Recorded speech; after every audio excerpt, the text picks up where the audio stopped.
essaye avec l'université Ahmed Baba de coopérer dans ce sens d'unir les deux peuples marocains et maliens et pourquoi pas l'Ouest africain.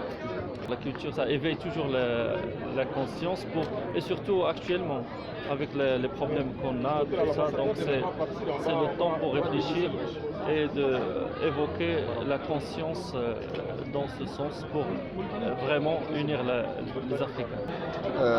Dans les années 1500, quand il écrivait ses livres, il y a beaucoup de savants qu'on cite aujourd'hui dans nos écoles en Occident qui n'étaient pas nés et qui ne savaient même pas ce que c'est que, comment dirais-je, le savoir. Je pense que ce monsieur, il doit être connu par nous. Et c'est surtout les valeurs, parce que c'était quelqu'un de grand humaniste. Un égoïste ne peut pas écrire. Parce que quand vous écrivez, vous voulez éclairer les gens. Quand vous écrivez, vous voulez partager votre connaissance. Et quand on est égoïste, on ne partage pas ce qu'on a. Et donc, il a voulu tout donner, tout ce qu'il avait comme savoir, léguer aux générations futures avant de partir. Parce qu'il savait qu'il portait quelque chose en lui qui n'appartenait pas, qui est l'âme, et qui pouvait s'envoler à tout moment. Et avant que ces heures-là n'arrivent, il s'est dit qu'il fallait quand même. Et c'est pourquoi nous marchons sur ces traces. Ahmed Baba, nous avons décidé de mettre l'accent sur la qualité, sur les enseignants et sur aussi la manière de faire. Parce que ça, c'est important. La manière de faire.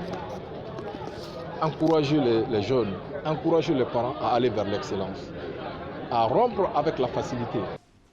Cette présence nous rappelle qu'Ahmed Baba est un trésor de l'Afrique et non pas du Mali seul. À Marrakech, où il a vécu, Ahmed Baba écrira la plupart de ses 56 ouvrages connus et répertoriés. À Marrakech, il œuvrera au raffermissement des liens d'amitié entre les peuples des deux versants du Sahara et du Soudan. À Marrakech, il continua, malgré sa situation d'exil, à penser sa terre natale et à la chérir, au point de revenir y finir ses jours. Ahmed Baba, dans tous les pans de sa vie, est une école pour nos systèmes de gouvernance, pour notre compréhension de la sociabilité et surtout pour notre système d'enseignement supérieur et général de façon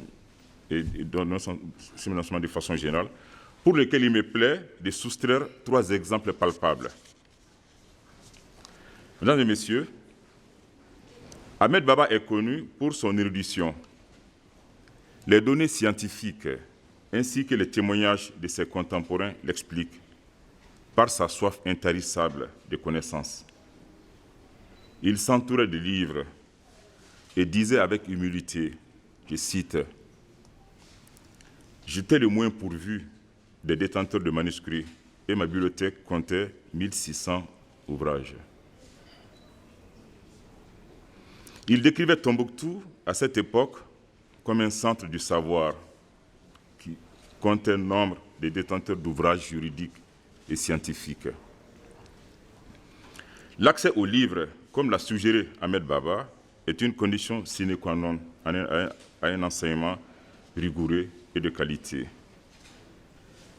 Justement, c'est à l'effet de matérialiser cette donne que le gouvernement de la transition du Mali, sur instruction du président de la transition, colonel Assimi Goïta, a entrepris en 2021 la construction de la première bibliothèque universitaire centrale.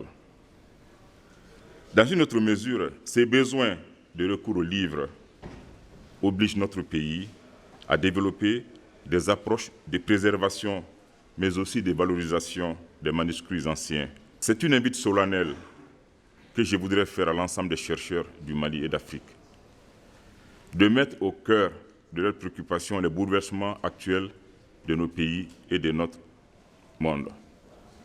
Les travaux de recherche qui devront se faire selon notre épistémologie propre, selon nos paradigmes propres, devront permettre d'avancer des stratégies inédites face aux enjeux globaux.